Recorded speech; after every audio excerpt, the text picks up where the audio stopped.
দেউতাৰ পদূলিত গোন্ধাইছে মাধুৰী কেতেকী মলে মলাই ঐ গোবিন্দাই ৰাম।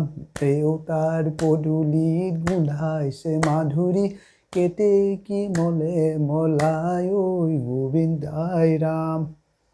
নমস্কাৰ, মই নয়নজ্যোতি মোৰ ইউটিউব চেনেললৈ আপোনালোকক স্বাগতম জনাইছোঁ। আৰু আগন্তুক ৰঙালী বিহু অৰ্থাৎ বহাগ বিহুৰ উপলক্ষে অসমবাসী ৰাইজলৈ মোৰ তৰফৰ পৰা আন্তৰিক অভিনন্দন জ্ঞাপন কৰিছোঁ। লগতে মোৰ ইউটিউব চেনেলৰ যিসকল দৰ্শক আছে আপোনালোকৰ সকলো পৰিয়ালবৰ্গলৈ মোৰ তৰফৰ পৰা অভিনন্দন জ্ঞাপন কৰিছোঁ। আজি বিহুৰ উপলক্ষে দুআষাৰ ক'ম বুলি ভাবিছোঁ মোৰ সাধাৰণ ভাষাতে।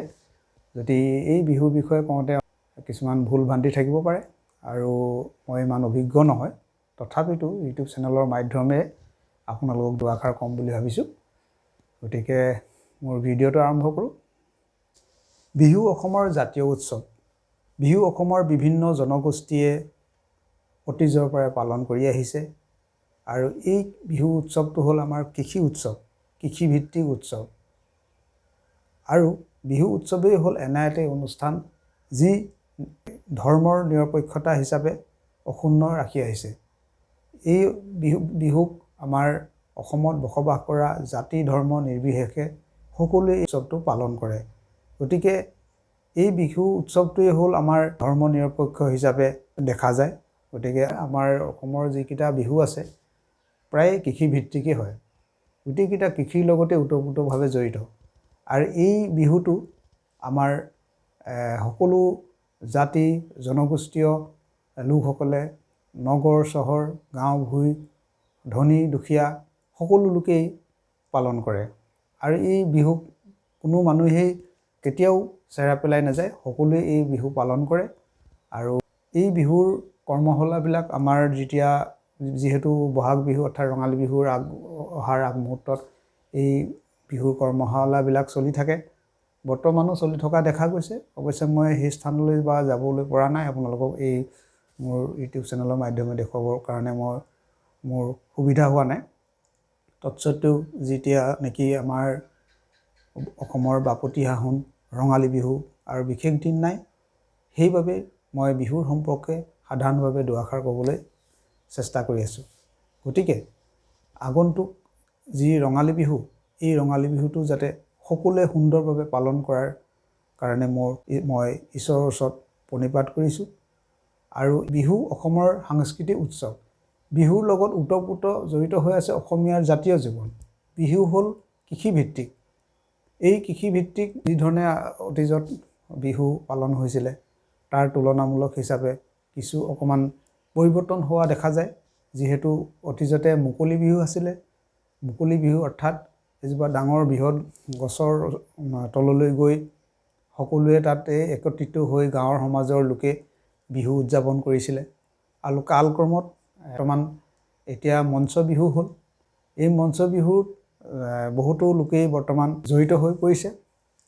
কিন্তু আমাৰ যিটো গ্ৰাম্য জীৱনৰ যিখিনি আমাৰ নিয়ম নীতি অতীজৰ পৰাই জনসাধাৰণে অৰ্থাৎ চহা জীৱনৰ লোকসকলে অক্ষুণ্ণ ৰাখিছে।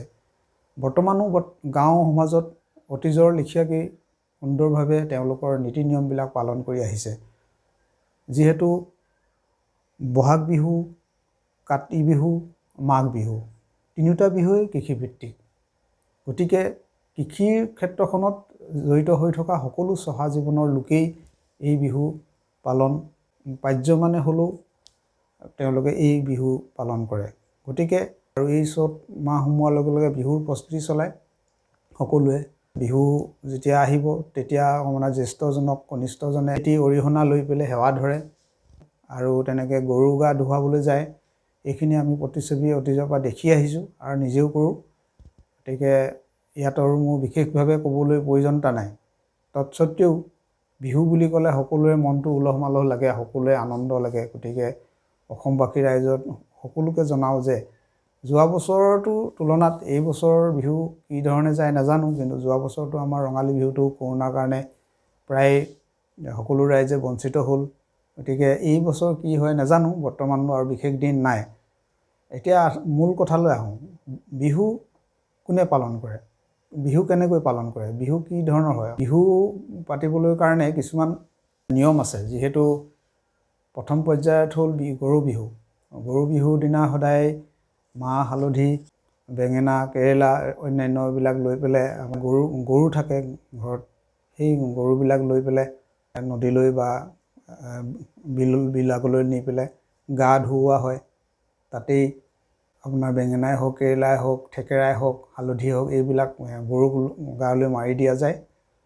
গতিকে লাও খা, বেঙেনা খা, বছৰে বছৰে বাঢ়ি যা, এনেকুৱা ধৰণৰ আমাৰ বচন কিছুমান আছে। সেই গৰুক উদ্দেশ্য কৰি তেওঁলোকক গা নোওৱা হয়, অৰ্থাৎ গা ধুওৱা হয়। আৰু গৰুবিলাকক সুন্দৰভাৱে তেওঁলোকৰ মাখিয়তী আছে, মাখিয়তী লৈ পেলাই গৰু গাত মাখিয়তীয়ে মৰা হয়। সেইদিনা আচলতে এছাৰি মৰা নাযায়। আৰু গধূলি গোহালিত জাগ দিয়া হয়। এইদিনা হ'ল গৰু বিহু। আৰু তেনেকৈ আছে মানুহ বিহু। মানুহৰ সৰুৱে ডাঙৰক সেৱা কৰে, গুৰুজনক সেৱা কৰে। এই ধৰণে পৰম্পৰাটো চলি থাকে। আৰু ৩ নম্বৰ দিনা হ'ল গোঁসাই বিহু। ৪ নম্বৰ দিনা হ'ল তাঁতৰ বিহু। ৫ নম্বৰ দিনা হ'ল নাঙলৰ বিহু। ৬ নম্বৰ দিনা হ'ল জীয়ৰী বিহু, অৰ্থাৎ চেনেহী বিহু। আৰু একেবাৰে শেষৰ দিনা হ'ল চেৰা বিহু। গতিকে চেৰা বিহুটো জানেই, একেবাৰে শেহতীয়াকৈ যিমানবিলাক উদযাপন কৰাৰ পিছত শেষৰ দিনা ৭ দিনেই হওক বা 11 দিনেই হওক বা 15 দিনেই হওক, কিছুমান সময়সীমা আছে। আৰু সেই সময়সীমা মতে এই বিহু উৰুৱাই দিয়া যায়। সেইদিনাই প্ৰধান ভোজ খোৱা হয়। মানে আমাৰ গাঁওবিলাকত যিটো পৰম্পৰাৰ মতে কৈ আছোঁ, মই একো বনাই পেলাই ক'বলৈ বিচৰা নাই। যিহেতু মোৰ প্ৰেক্টিকেলি যিখিনি আমি জানো সমাজত যেনেকৈ চলি আছে সেইখিনিহে মই কৈ আছোঁ। ইয়াত যদি কোনোবাখিনি ভুল ভ্ৰান্তি হৈছে কওঁতে, অনেকখিনি অপৰাধ হৈছে, ক্ষমা প্ৰাৰ্থনা কৰে যেন। গতিকে আমি আগতে বা বৰ্তমানো যি ধৰণে দেখিছোঁ গাঁওবিলাকত, যিহেতু বিহু মৰা যায় ঘৰে ঘৰে যাওঁতে চাউল দিয়ে, দক্ষিণা দিয়ে, হুঁচৰি মাৰিবলৈ যোৱা হয়। আৰু এই বিহু হুঁচৰি মাৰিবলৈ যাওঁতে বিহু মৰা কিছুমান বয়সৰ তুলনামূলক হিচাপে কণ মইনা মাইনীবিলাকো থাকে। তাৰোপৰি কিশোৰসকল থাকে আৰু কিছুমান ডেকা গাভৰুও থাকে। গতিকে সৰু কণ মইনা মাইনীসকলক দিনৰ ভাগতেই হুঁচৰি মাৰিবলৈ দিয়া যায়। আৰু তেওঁলোকক যিহেতু সৰু কাৰণে তেওঁলোকে দিনতে মাৰে। সৰু মানে কিছুমান দল গঠন কৰি তেওঁলোকে ঘৰে ঘৰে বিহু মাৰে। আৰু ঠিক তেনেকৈ চেমনীয়াসকলেও মাৰে, ডেকা গাভৰুসকলেও মাৰে। আৰু যিহেতু সমাজৰ যিসকল গুৰু ভকত আছে, আমাৰ সমাজ মানে জানেই, যিহেতু আমাৰ অসমীয়া সমাজত নামঘৰ আছে। নামঘৰত সকলোখিনি মানুহ বিহু দিনাই গোট খায়। তেওঁলোকে সমাজৰ মংগলৰ কাৰণে, অৰ্থাৎ গাঁৱৰ সকলো ৰাইজৰ মংগলৰ কাৰণে এখনি শৰাই আগবঢ়ায়, প্ৰসাদ আগবঢ়ায়। তাৰ পৰাই গধূলিৰ পৰা মানে মানুহ বিহুৰ যিদিনা হয় সেইদিনাই গধূলিৰ পৰা বিহু আৰম্ভ হয়, অৰ্থাৎ বিহু হুঁচৰি আৰম্ভ হয়। আৰু এই হুঁচৰিৰ যিখিনি আপোনাৰ মূল্য, অৰ্থাৎ যিখিনি দক্ষিণা পোৱা যায়, সেইখিনি গাঁৱৰ সমাজৰ নামঘৰৰ খেলতেই সকলোখিনি জমা হয় কোষাধ্যক্ষৰ হাতত। নামঘৰৰ উন্নয়নমূলক কাম আৰু গাঁওখনৰ উন্নয়নমূলক কামত ব্যৱহাৰ কৰা দেখা যায়। আৰু ঠিক তেনেকৈ সৰু মইনা মাইনীসকলে যিহেতু দিনৰ ভাগত তেওঁলোকে বিহু মাৰে, তেওঁলোকেও দক্ষিণা পায়। সেই দক্ষিণাখিনি তেওঁলোকে যেতিয়া 7 দিনেই হওক বা 13 দিন বা 15 দিন বা এনেকুৱা দিনত যেতিয়া 21 দিনেই হওক, সেই শেষৰ চেৰা বিহুৰ পিছৰ পৰা যেতিয়া বিহু মানে হ্ৰাস পায় আৰু তেতিয়া চেৰা বিহু হয়। চেৰা বিহুৰ পিছতে এই বিহু বিদায় দিয়া যায়। আৰু সেইদিনাই এটি সাধাৰণ ভোজ হয় মইনা মাইনীসকলৰ লগতে বা সকলোৱে এইটো নিয়ম, সকলো জ্যেষ্ঠই হওক কনিষ্ঠই হওক সকলোৰে এই ভোজ খোৱাৰ এটা নিয়ম আছে, পৰম্পৰা আছে, আমি পাইছোঁ। আৰু অতি ভাল লাগে। এইবিলাক আমাৰ মনত পৰে কিছুমান কথা। আমিও ধৰি লওক গাঁও সমাজৰ লগতে আছোঁ যদিও সময়ত কেতিয়াবা তেওঁলোকক মই নেপাবও পাৰোঁ, তেনেকুৱা এটা হয় মানে, যিহেতু কৰ্মস্থলীত থকাৰ কাৰণে। যেই কি নহওক, কথা হ'ল কি, বিহু সকলোৱে পালন কৰে। আৰু বিহু আমাৰ জাতীয় উৎসৱ। এই জাতীয় উৎসৱ বিহু সকলোৰে, অকল অসমীয়া সমাজত থকা, অসমত থকা সকলো জাতি জনগোষ্ঠী ধৰ্মৰ লোকসকলেই এই বহাগ বিহু পালন কৰে। আমাৰ নিৰপেক্ষ অনুষ্ঠান, যিহেতু বিহু, এই বিহুক সকলো জাতি ধৰ্মৰ লোকেই পালন কৰে আৰু অনাগত দিনবিলাকতো সকলো লোকেই পালন কৰিবৰ কাৰণে চেষ্টা কৰিব লাগে। অসম ভূমিত থকা সকলো লোকেই অসমীয়া, যিহেতু জাতি জনগোষ্ঠী তদুপৰি ধৰ্ম সকলো ধৰ্মৰ লোকেই অসমীয়া।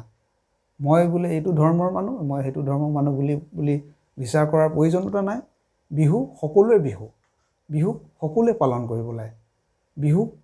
বিহু আমাৰ জাতীয় উৎসৱ, বিহুত আমি সকলোৱে পালন কৰা উচিত। এই বিহু কাৰো ব্যক্তিগত নহয়, অসমত থকা অসমীয়া সমাজৰ সকলো লোকে পালন কৰিব লাগে। আশা কৰোঁ অনাগত দিনবিলাকত আমি সকলো জাতি ধৰ্মৰ লোকে মিলিত হৈ এই বহাগ বিহু, কাতি বিহু, মাঘ বিহু সকলোবিলাক বিহু আমি পালন কৰিবলৈ চেষ্টা কৰিব লাগে। আৰু গতিকে আশা কৰোঁ মোৰ এই ভিডিঅ'টো চাই আপোনালোকে যদি ভাল পাইছে তেতিয়াহ'লে লাইক, কমেণ্ট, শ্বেয়াৰ আৰু ছাবস্ক্ৰাইব কৰিবলৈ নাপাহৰিব। গতিকে আজিলৈ আহোঁ, ধন্যবাদ।